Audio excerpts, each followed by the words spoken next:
네, 반갑습니다. 오늘 참 좋은 날입니다. 변함없이 1년 52주 동안 우리는 오늘 또 참 좋은 날이라고 저는 외쳤습니다. 그래서 우리에게 참 좋은 날로 하나님은 선물하셨고 또 앞으로 좋은 날 주실 것입니다.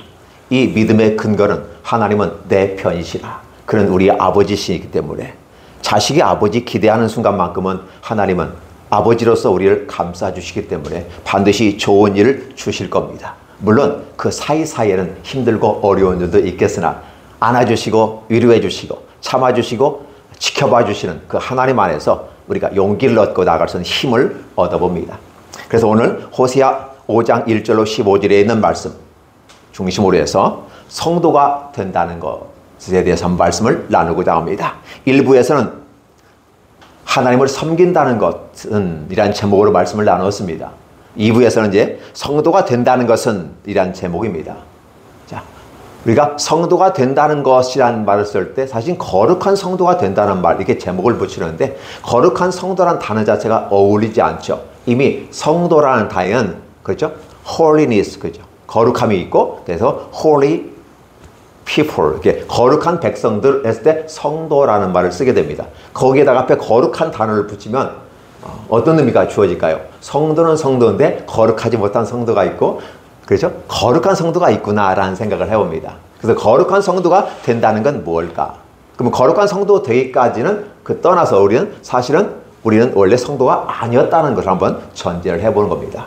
사실 이제 조금 있으면 군대를 가게 되는데 군대 가면 딱 부르는 첫 호칭이 뭐죠? 군인이란 말을 안 씁니다. 장정이라는 말을 써요. 계급장 붙이기까지는 장정이래요. 헐출한 무슨 말하는 거죠?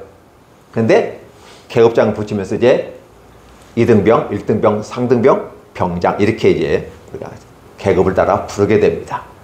사실은 군인이 아닌 사람이 군인이 된다. 이 단어하고 성도가 아니었던 사람이 성도가 된다. 이런 단어는 똑같은 의미로 부여할 수 있습니다.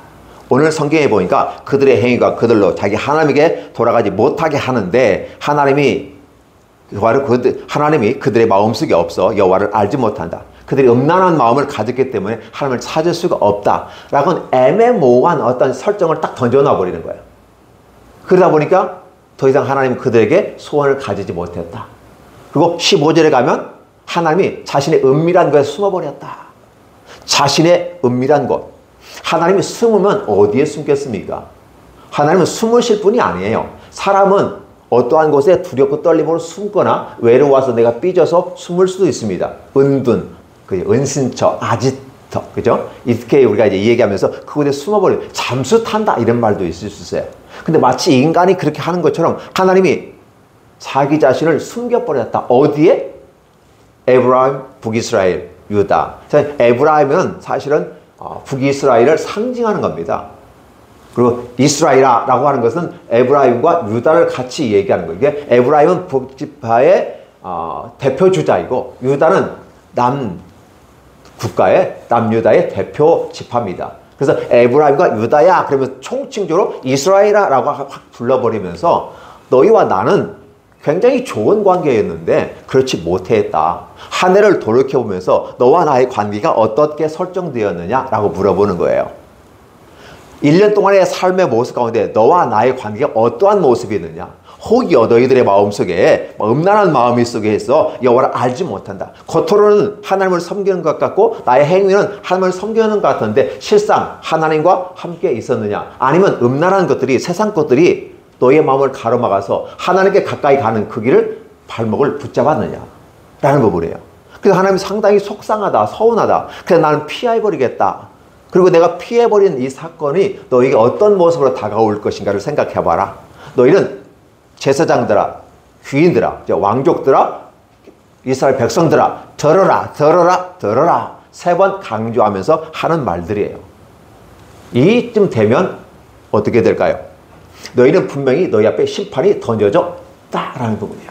하나님께서 자신이 피한다는 개념은 하나님의 보호의 울타리막을 이렇게 쳐주었던 건데 그걸 걷어버린다는 개념으로 보시면 더 좋을 것 같습니다. 하나님이 삐져가지고 말이야. 그렇다고 말이야. 삐질 수 있어. 비아냥거리는 사람도 있어요. 하나님 삐졌다는 보다도 하나님의 보호의 울타리막으로 이렇게 항상 우리를 지켜보는 그 보호 울타리막을 딱 걷어내버렸다. 이것을 하나님은 자신을 숨겼다. 내 얼굴을 숨겼다라는 표현을 쓰게 되는 거죠. 그렇게 되면 이 보호막이 사라지니까 어떠한 일이 발생할까요? 아수르로부터 북이스라엘이 멸망하게 되고, 시간이 흐른 후에 바벨론으로부터 남유다가 멸망하는 사건을 가집니다. 그래서 결국은 내 백성이 아니고 궁의를 입지 못하였고, 이런 말씀입니다. 이스라엘 분열되고 스캐터드, 회파되는 이러한 상태에 이스라엘이 처하게 될 거라고 얘기합니다. 그걸 심판이 임하였다. 심판이 임하였다는 말은 따르면 condemned, 정죄됐다는 말로 나중에 표현. 그 죄값으로 말하면 북이스라엘과 남유다가 멸망한다. 이게 여호와의 얼굴을 숨긴 사건이에요. 그게 구약의 역사의 모든 과정들을 그런 식으로 표현해 볼 수가 있는 겁니다. 하나님은 절대 우리에게 숨지 않아요. 숨을 곳이 없어요. 그분 자체가 온 세상인데 어디에 숨겼습니까? 단지 우리가 이해를 위해서 그의 얼굴을 숨겼다라는 표현을 쓰게 돼요. 그럼 이러한 상황에 우리는 어떠한 생각을 가져야 될까? 설령 우리는 1년이란 인생의 모습도 있지만 10년, 20년, 30년, 100년의 삶의 모습 가운데 늘 하나님은 한 번씩 이런 과정을 우리와 여러분과 함께 겪어보신다는 겁니다. 여러분의 마음속에 하나님이 존재합니까? 목사님 무슨 말이 하고 있어요? 내가 예수 믿는데, 내가 목사고 내가 사모고 내가 권사이고 내가 말이야 그래도 11조도 하면서 신앙생활 했는데, 아니 내게 하나님 있냐고 물으시면 내가 하나님 안 믿는다는 말인데 그렇게 어떻게 목사님 말할 수 있겠습니까? 혹시 이렇게 얘기할 수도 있을 겁니다. 그러나 진심으로 여호와 앞에서 자신을 비춰볼 때 그 누구도 몰라요.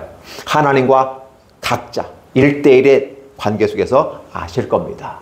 그렇다 보면 혹여 우리들의 이 음란한 마음이라고 하는 것은 한 전 남편이 있는데 다른 남편을 따라갔다, 이 상태입니다. 그러니까 결혼하지 않는 상태는 음란한 말을 쓸 수가 없어요. 그건 사랑을 찾아가는 거고, 딱 해서 확정된 상태에서는 이제 품절녀가 되고 품절남이 되는 거거든요. 선택권이 다 사라져버리는 상태이기 때문에 한 번 선택한 그 남편은 영원히 남편이 되고 아내는 영원히 아내가 돼야 돼요. 근데 다른 아내와 다른 남편을 찾아가게 된다면 그걸 음란하는 것으로 표현하면서 영적인 음란을 얘기하는 거죠. 그래서 하나님이 바로 이스라엘 가운데서 너희가 그렇게 돼서 결국은 심판이 임한 거야. 역사의 현장 속에 보면 한 나라가 세워지고 한 나라가 멸망하는 그런 속에서 즉 하늘의 뜻이다 라고 말하지만 그 하늘의 뜻이 결국은 누구다? 하나님의 뜻이다.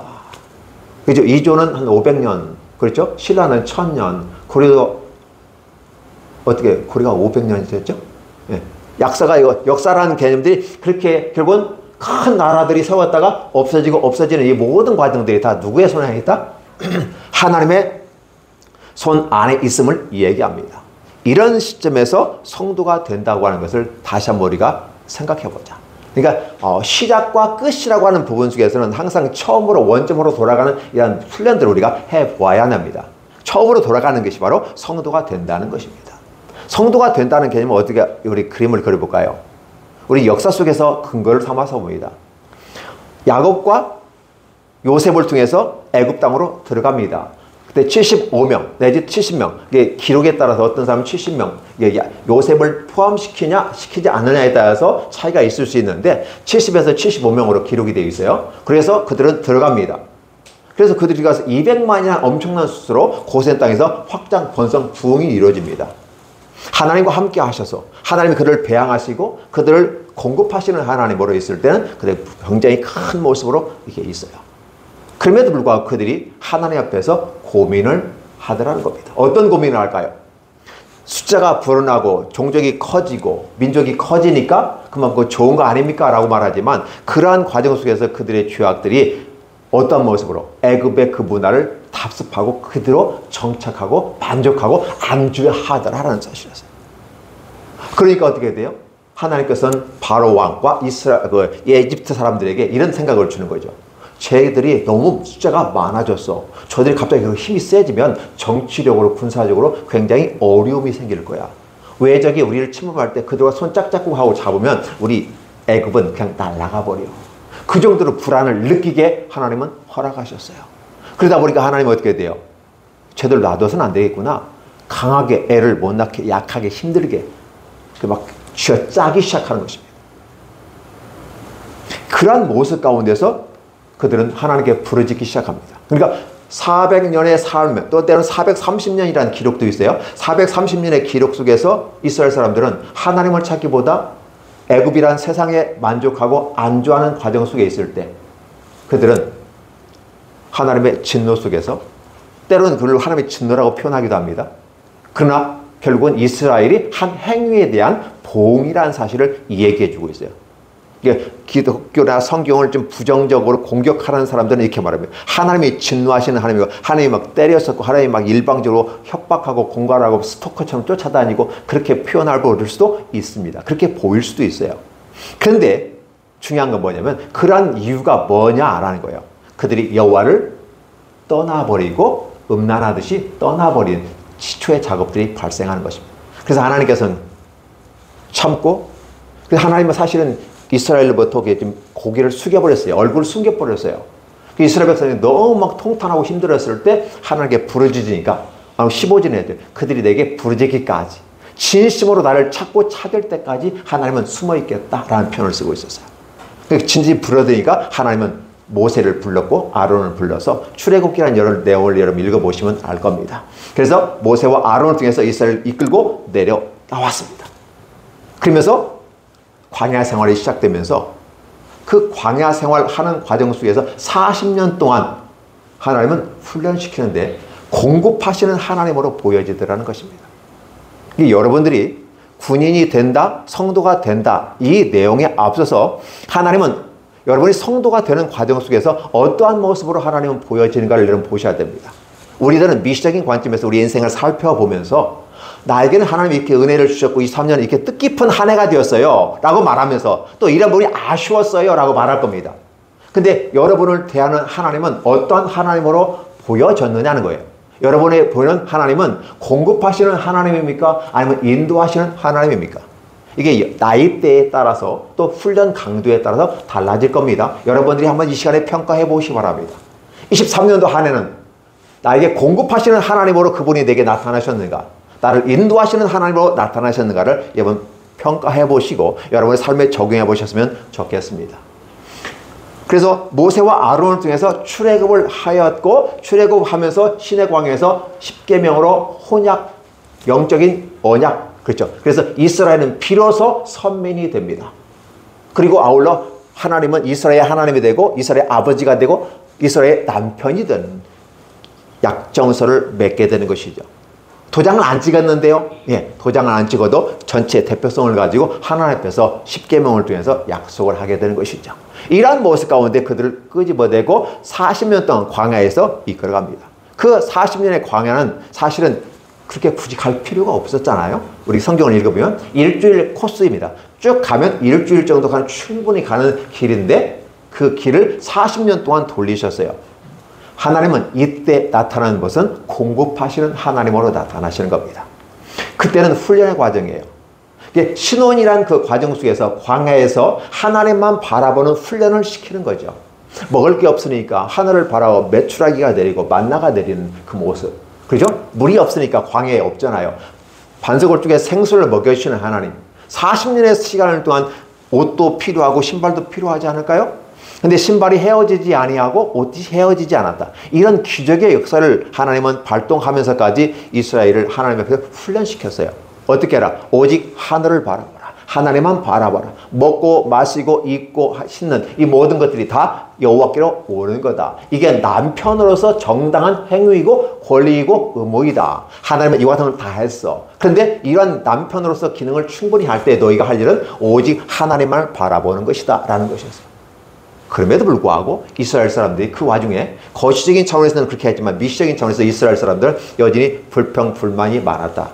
고라, 나단, 아비람, 온 그 200여 명이 땅이 갈라져서 다 지진으로 말미암아 탁 흡수해버리고 멸망을 시켜버리고, 그러면서 40년 동안 부정과 부패와 불신앙에 있는 그들을 40년 동안 뺑뺑이 돌리면서 어떻게 돼요?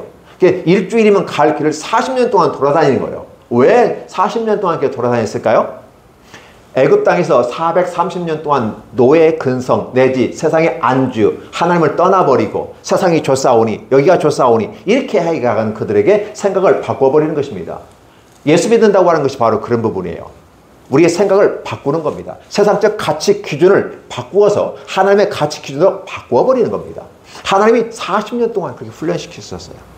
그래서 여전히 40년 동안 살아가는데 그들이 개화되지 아니하고 개종되지 아니하고 하나님께 순종하지 아니하는 그들은 광야에서 다 묻어버렸습니다.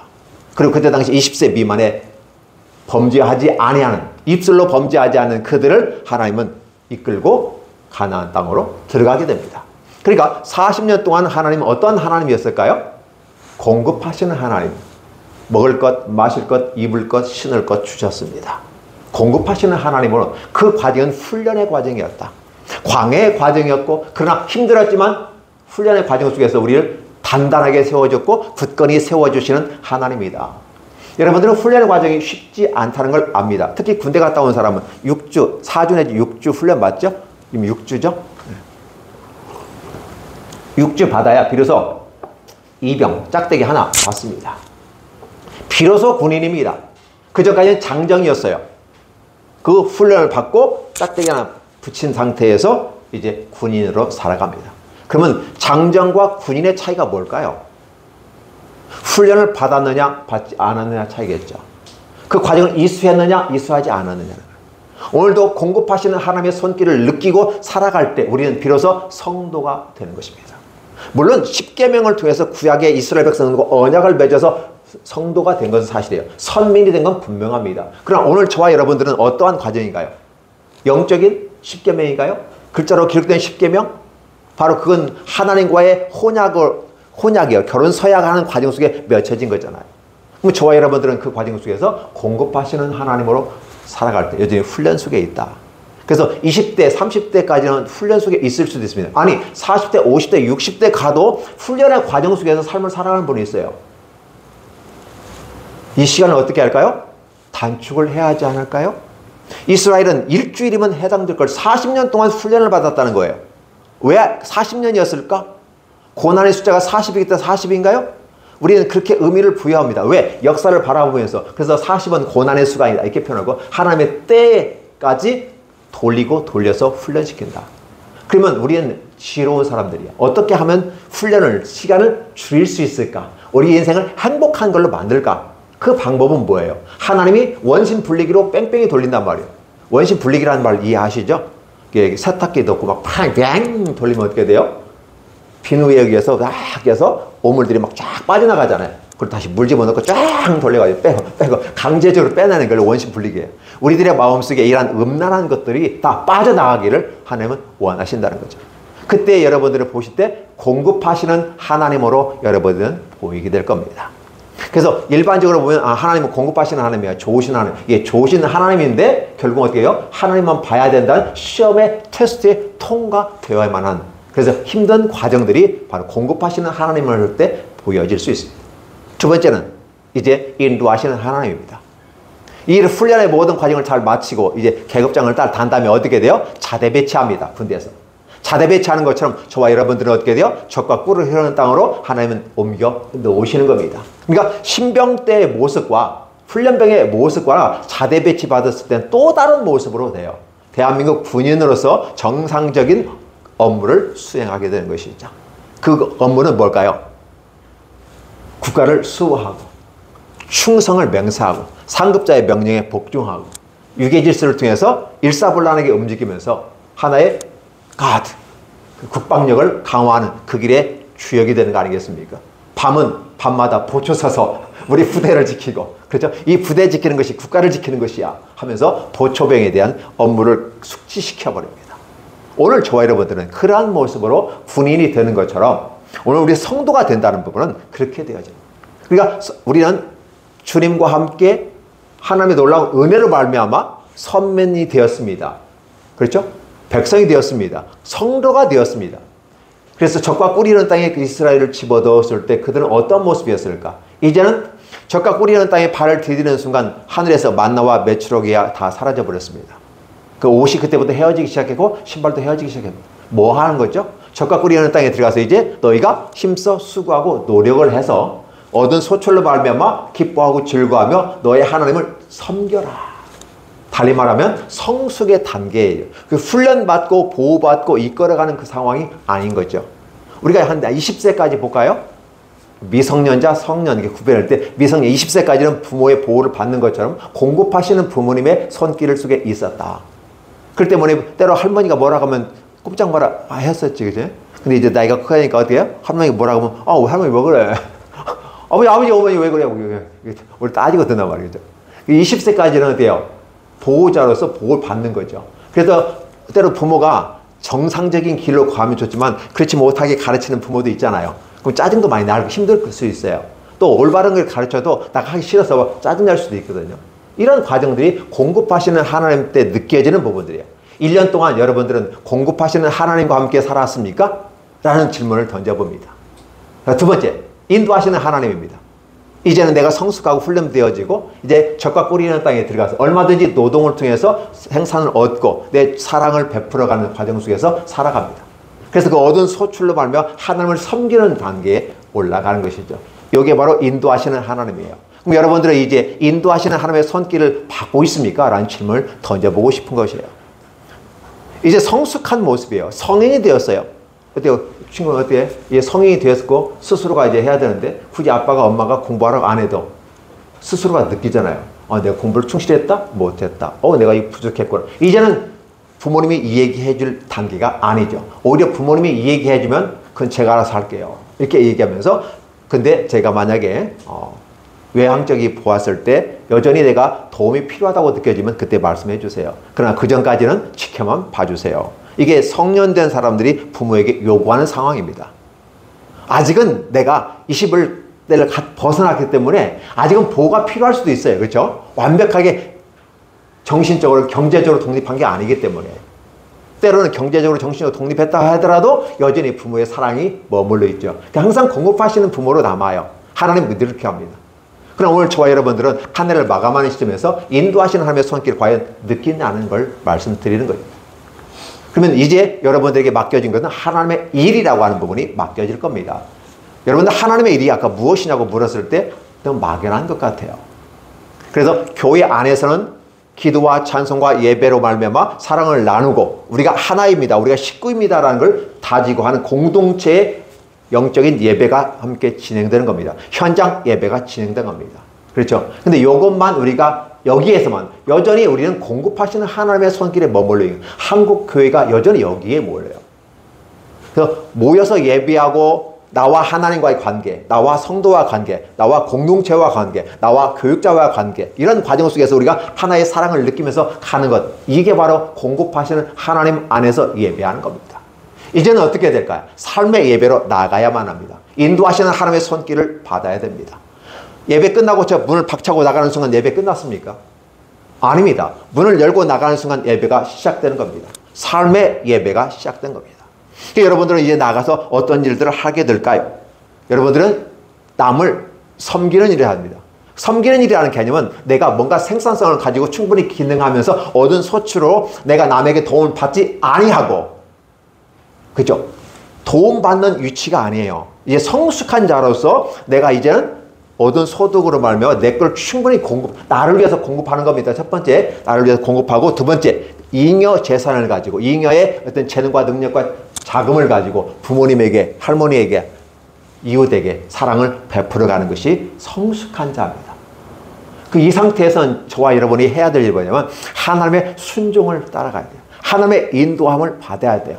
예전까지는 하나님의 돌보시는 하나님의 손길에 있을 때는 여러분이 함께 보충받고 양육받고 지지받았습니다. 그러나 이제는 여러분들 어떻게 해야 돼요?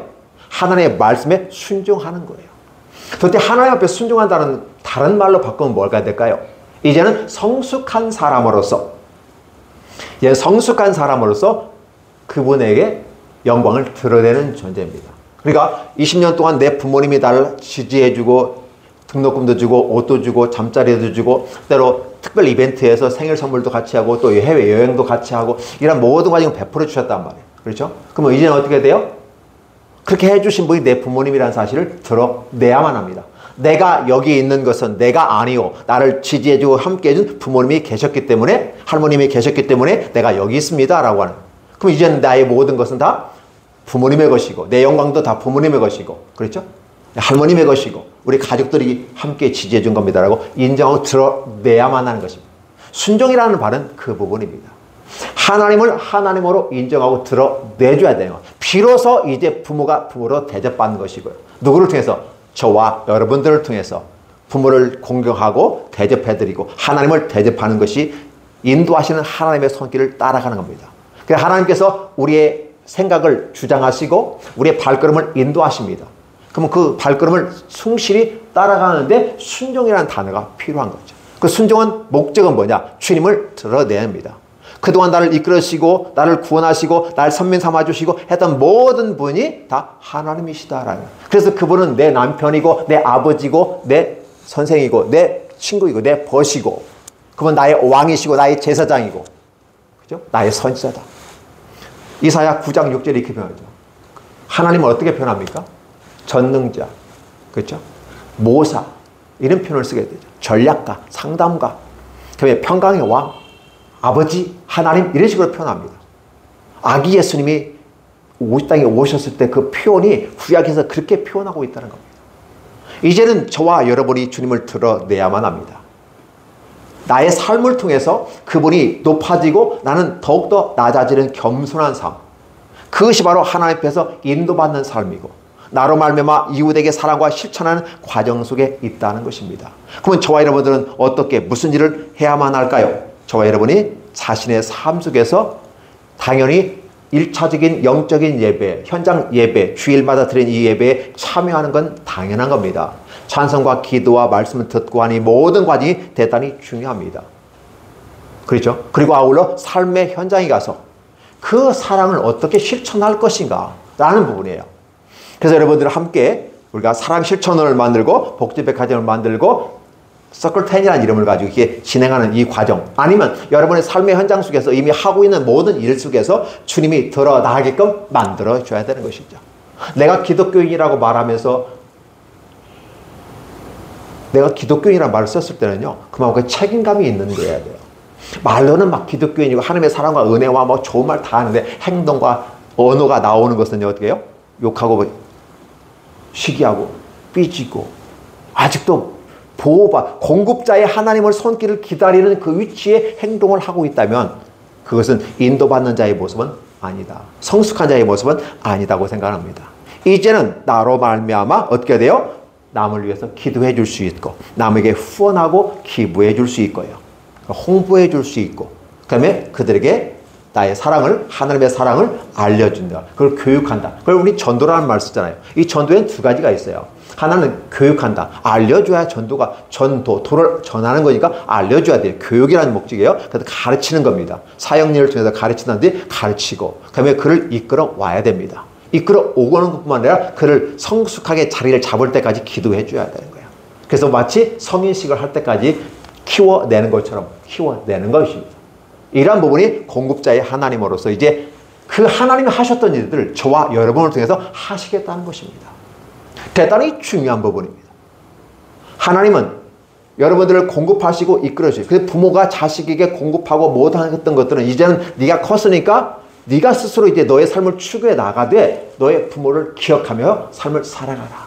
그랬을 때 부모님의 샘플의 롤 모델이 되고 나의 삶은 어떻게 살아갈까? 부모님은 이렇게 A로 살았어. 나는 A-로 살겠어. 나는 B로 살겠어. 나는 C로 살겠어. 자기 삶을 설정하는 겁니다. 굳이 부모가 간 길을 안 가도 돼요. 그러나 그 길을 간다면 더 좋겠죠. 그렇죠? 가정에 오는 직업을 전수받는, 어떤 분은 3대까지 기술을 전수받는 사람도 있어요. 4대까지 이게 장인 정신으로 가는 것도 있을 수 있어요. 삶의 스타일이라든지 이런 부분이 대단히 중요합니다. 그렇게 함으로써 우리가 하나님의 인도받는 사람은 그만 성숙했다, 성장했다. 그러면 성숙했다는 개념은 다른 아버지의 기능을 내가 하고 있다. 그러니까 하나님께서 오늘 우리와 같이 사역한다는 말이 무슨 말인가? 공급하시는 하나님의 기능을 오늘 저와 여러분에게 주시는 겁니다. 그래서 가정을 살피고 이웃을 살피고 교회를 살피고 이 국가와 이 사회를 살펴 돌보라는, 이것이 바로 목회이고 돌봄이고 이게 복지인 것이죠. 육체적인 복지와 영적인 복지로 구분이 나눌 수 있지만 총체적인 것은 그 care라는 말, C-A-R-E, care. 그 ministry, 목회라는 말 쓰게 되는데요. 목회라는 말 그건 케어예요. 요즘 대세가 돌봄이잖아요. 아동 돌봄, 약자 돌봄, 장애인 돌봄, 어르신 돌봄 이런 걸로 돌봄이에요. 그래도 정상적인 건강한 사람들은 돌봄이 필요 없을까요? 아니죠. 또 마음으로 이렇게 감싸죠. 왜? 성숙했지만 여전히 마음이 상처가 많아요. 힘듦이 많아요. 그래서 서로 위로해주고 컴포트란 말이죠. 위안을 줄 수 있는 이러한 것들이 필요하다라는 거죠. 그래서 만들어가는 일들이 하나님의 일이다. 그렇죠? 남을 위해서 기도하고 은혜를 나누고 기부하고 후원하고 그 다음에 홍보하고 그 다음에 서로 매칭시켜서 함께하는 일들.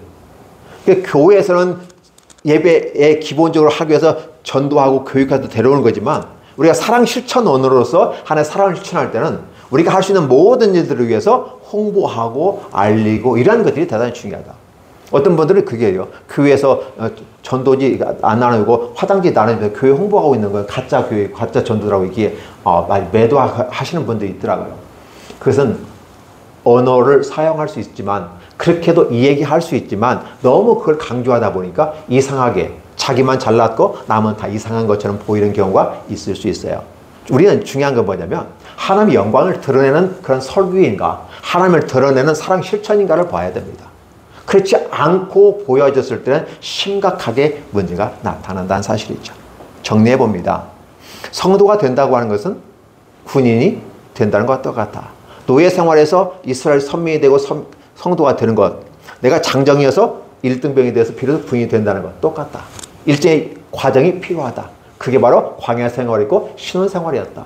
그때는 공급하시는 하나님을 우리가 느꼈다. 그래서 이제 장령이 되고 이제 20세가 되면 성령이 되어지고 그러면 나는 이제 인도하시는 하나님의 손길을 받고 있는 존재로서 나의 책임을 다하고 누구에게 도움을 받지 아니하고 그래서 우리 성도님이 얘기할 때 가장 큰 기쁨이 직업을 찾았다라는 거. 내가 남에게 도움받지 못하고 내가 스스로 일을 해서 얻어가는 그 기쁨이 크다라는 거예요. 그리고 이로 남에게 나눌 수 있다. 하나님께 헌금을 할 수 있고 이웃에게 나눌 수 있는 이 큰 기쁨이다 라는 사실이에요. 그만큼 내가 인도하심을 받는 하나님의 사람이 됐다는 걸 얘기하는 거죠. 23년 마지막 주 예 때 하나님이 이 말씀을 주시라고 하라고 하는 것 같아가지고 설교 내용을 본문 중심으로 하는 것 1부에서 조금 했고요. 2부에서는 이렇게 한번 점검해 봤습니다. 가장 기본적인 것 하나님을 섬긴다는 것이 무엇인가 1부에 2부에서는 성도가 된다는 것 거룩한 성도가 된다는 것. 그러면 성도는 구체적으로 어떻게 돼요? 거룩한 성도와 거룩하지 못한 성도가 있다. 그래서 이스라엘 사람들은 성도는 성도인데 거룩하지 못한 성도로서 정죄를 받는다. 즉 믿고도 심판을 받을 수가 있구나라는 생각을 해봅니다. 그래서 그 믿음이라고 하는 결국은 믿음이 아니고 그들의 행위에 기초한 믿음이기 때문에 공력이 불타버려서 없어지는 거다. 진실된 거룩한 성도라는 단어가 붙여졌을 때는 그 성도의 본분을 찾아서 즉 인도하시는 하나님의 손길을 따라 순종하는 삶을 통해서 무단한 노력과 수고로 말미암아 내가 받은 것들을 돌려내고 생산성 있는 기독교인이 된다면 이것은 멋있는 거 아니겠는가? 하나님은 바로 이러한 단계를 우리 인생에서도 걷고 성경에서도 그 과를 우리에게 보여주고 있다라고 생각하면서 오늘 23년 마지막 주에 함께 은혜를 나눠보았습니다. 그래서 질문 한번 해봅니다. 여러분은 하나님을 잘 섬기십니까? 여러분 성도가 되셨습니까? 여러분 거룩한 성도이십니까? 라는 질문을 던져보고 대답은 여러분 스스로가 하시고 그 말씀을 속에서 내가 어떻게 실천할 것인가? 사랑을 실천자, 사랑 나눔자, 그렇죠? 나눔과 섬김을 가지고 갈 것인가? 오늘 저와 여러분의 숙제이고 24년도를 바라보면서 다시 한번 한 해를 정리하는 시간 되기를 예수님의 이름으로 축원합니다. 기도합니다. 하나님 감사합니다. 고맙습니다. 늘 사랑해 주시고 이끌어 주신 우리 하나님의 놀라운 사랑과 은혜 감사합니다. 우리가 성경을 보아도 그냥 보았습니다. 그래서 하나님의 뜻을 구별하지 못할 때가 많은데 하나님의 말씀을 읽고 묵상하고 유튜브에 올리고 함께 반복하면서 하나님의 뜻을 더 새기면서 정리하면서 가다 보니까 또 1년의 삶을 정리하는 마지막 주에 우리는 이 말씀을 함께 상고해 봅니다. 하나님 이 말씀을 통해서 우리가 하나님 앞에 또 한 걸음 나아가게 하시고 인도하시는 하나님의 손길 속에 있는 우리가 어떻게 더 하나님에 순종하면서 사랑을 실천해 갈 수 있을까를 생각해보는 멋진 시간들이 되게 하여 주시고 또 24년도 그렇게 멋지게 시작할 수 있도록 하는 복을 주시옵소서. 예수님의 이름으로 축복하며 기도하옵나이다. 아멘.